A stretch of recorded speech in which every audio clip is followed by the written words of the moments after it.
Hi friends, welcome to my YouTube channel ESM Thambis. இன்னைக்கு நம்ம எதை பத்தின வீடியோ பார்க்க இருக்கோம்னா ஒரு 15-20 நாளாவே சோஷியல் மீடியால 1965 and 71 வார் அட்டன் பண்ணவங்க எல்லாருக்குமே ஒரு 15 lakhs கவர்மெண்ட் கொடுக்கறதா ப்ரொபோசல் போயிட்டு இருக்கு. யுத்து சமான் யோஜனா அப்படின்னு சொல்லி அந்த யோஜனாக்கு ஆதரவா நிறைய பேர் கருத்து தெரிவிக்கிறாங்க, எதிராக கருத்து தெரிவிக்கிறாங்க. இதுக்கு யாருக்கு கிடைக்கும், எனக்கு கிடைக்குமா, உனக்கு கிடைக்குமா, இந்த மாதிரி நிறைய கன்ஃபியூஸான மெசேஜஸ் வந்துகிட்டு இருக்கு.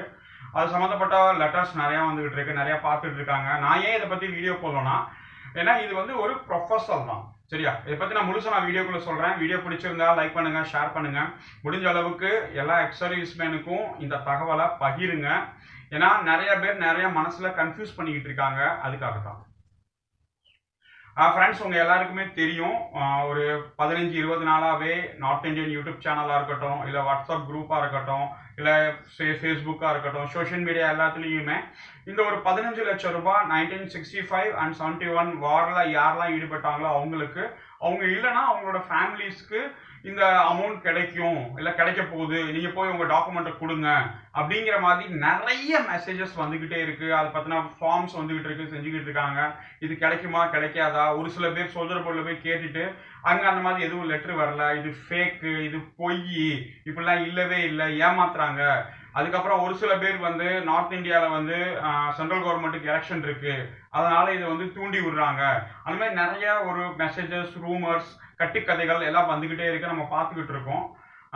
இதுல உண்மை எது பொய் எது மக்களை நீங்க முடிவு பண்ணிக்கோங்க, சரியா? ஃபர்ஸ்ட் ஆஃப் ஆல், இந்த யுத் சமான் யோஜனாங்கிறது இன்னைக்கு கொண்டு வரப்படல, 2021லயே கொண்டு வந்துட்டாங்க. அதோட ஒரு சின்ன இம்ப்ளிமெண்ட் வந்து இப்ப கேட்டிருக்காங்க. இதுல வந்து அவங்க சொல்லியிருக்கிறது, யாரெல்லாம் பென்ஷன் வாங்கலையோ அவங்களுக்கு தான் இது கிடைக்கும் அப்படிங்கறதா அந்த கிளியரான லெட்டர். இப்ப நீங்க மாசம் மாசம் பென்ஷன் வாங்கிக்கிட்டு இருந்தீங்கன்னா உங்களுக்கு இது கிடைக்கவே கிடைக்காது ஃபர்ஸ்ட் ஆஃப் ஆல். ஆனா ரொம்ப பேர் கன்ஃபியூஸ் பண்ணிக்கிறாங்க.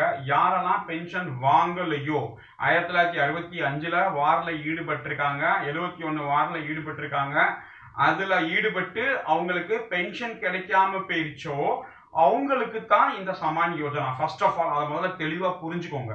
நீங்க போர்ல ஈடுபட்டிருக்கலாம், செஞ்சிருக்கலாம், உங்ககிட்ட அந்த 3 அவங்க ஸ்டார் சொன்ன போர்வி ஸ்டார், பச்சவி ஸ்டார், இந்த மெடல்ஸ் எல்லாம் உங்ககிட்ட இருக்கலாம். ஆனா நீங்க பென்ஷன் வாங்கினீங்கன்னா நீங்க எலிஜிபிளே கிடையாது இந்த திட்டத்துல. ஃபர்ஸ்ட் ஆஃப் ஆல் அதை கிளியரா நான் சொல்லிடுறேன். இப்ப யாரெல்லாம் பென்ஷன் வாங்கல அப்படின்னு சொல்லி நீங்க சொல்ல வந்தீங்கன்னா, பென்ஷன் வாங்காத வந்து ஷார்ட் சர்வீஸ் கமிஷன், அதுக்கடுத்து எமர்ஜென்சி ஆஃபீஸரா அவங்க வார் டயத்துல நிறைய பேர் எடுத்திருப்பாங்க. அந்த ஒரு ஆட்கள் வந்து ஒரு 1 year 2 year மட்டும் சர்வீஸ் பண்ணிருப்பாங்க, வார் முடிஞ்சிருச்சு, அவங்க வீட்டுக்கு போயிருப்பாங்க. இதுதான் இந்த ஒரு சிச்சுவேஷன் இருக்கிறவங்களுக்கு ஃபைனான்சியலி அவங்க வந்து பின்னாடி இருக்காங்க, அவங்களுக்கு ஏதாவது கொடுக்கணும் அப்படிங்கிற கொண்டு வரும்போது அந்த டயத்துல ஜேசிஓ ஜவான் ஓஆர் இவங்களும் இதுல இம்ப்ளிமெண்ட் ஆயிருக்காங்க.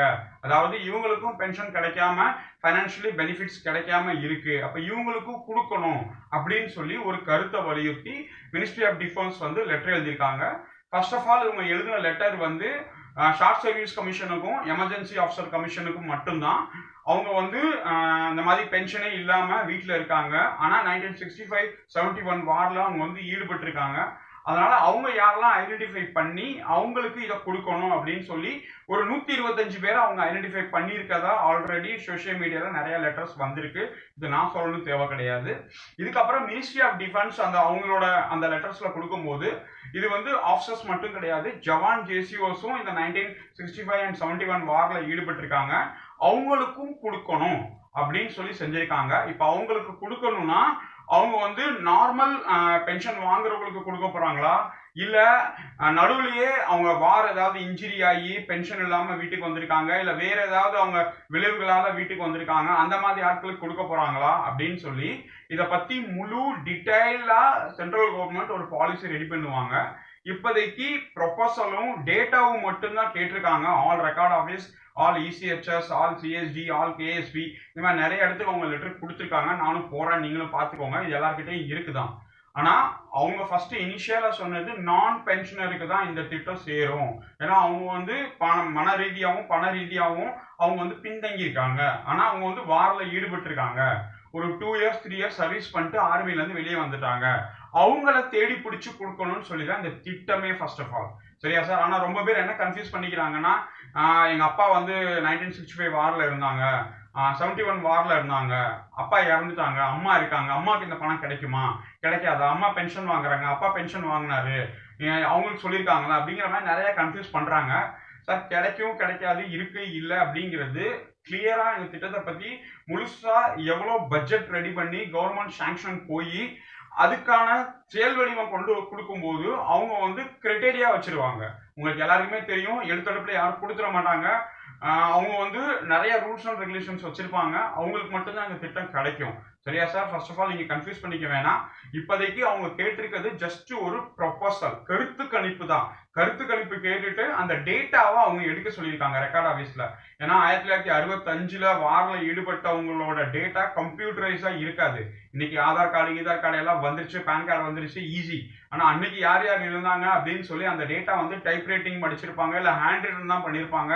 அந்த மாதிரி சுச்சுவேஷன்ல அந்த டேட்டாவையும் அந்த அவங்களோட பழைய ரெக்கார்ட்ஸையும் எடுக்கிறது ரொம்ப பெரிய சிரமம். அதை எடுக்க சொல்லியிருக்காங்க. எத்தனை பேர் அதுல உயிரோடு இருக்காங்க, எத்தனை பேர் இறந்துட்டாங்க, என்ன ஏது, இந்த மொத்த டீடைல்ஸும் எடுக்க சொல்லியிருக்காங்க.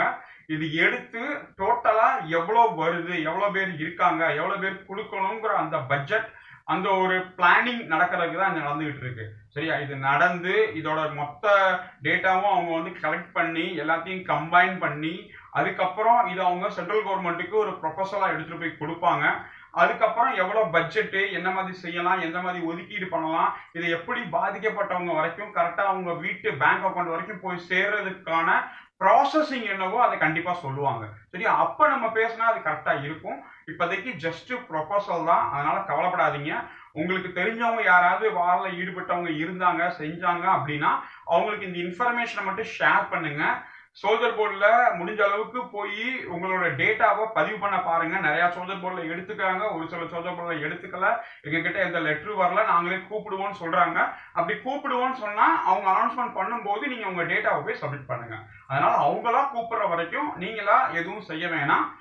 ஜஸ்ட் டேட்டாவையும் உங்க டிஸ்சார்ஜ் புக்ல இருக்கிற அந்த பார்ட் ஆர்டர் தான் உங்ககிட்ட இருக்கிறது, பிளஸ் உங்க கையில மெடல்ஸ் இருக்கும், இது மட்டும் தான் இருக்கு. பிளஸ் உங்க ரெக்கார்ட் ஆஃபீஸ்ல நீங்க பேசி வச்சுக்கோங்க, உங்க டேட்டா இருக்கான்னு செக் பண்ணிக்கோங்க. இதுதான் நீங்க செய்ய வேண்டியது இந்த ஒரு சுச்சுவேஷனுக்கு. மற்றபடி ஃபர்தர் அப்டேட்ஸ் ஏதாவது வந்துச்சு அப்படின்னா நான் கண்டிப்பா என்னோட யூடியூப் சேனல்ல போடுறேன். மற்றபடி நீங்க ஒன்றும் மனதளவில் வேற எதுவும் செய்ய வேணாம். எனக்கு அவங்களுக்கு கிடைக்கும் சார், எனக்கு கிடைக்கல அப்படின்னு எதுவும் சொல்ல வேணாம். கண்டிப்பா எல்லாருக்கும் கொடுப்பாங்க. இது வந்து ஒரு ப்ரொபோசல் தான். கவர்மெண்ட் பார்த்து டிசிஷன் எடுத்து யாருக்கு கொடுக்கணும், யாருக்கு கொடுக்கக்கூடாதுன்னு சொல்லி ஒரு கிளியர் ஃபார்மேட் நம்மளுக்கு பிக்சர் அவங்க பண்ணி கொடுத்துருவாங்க. சரியா சார்? அதெல்லாம் ஒன்றும் கவலைப்பட வேணாம்.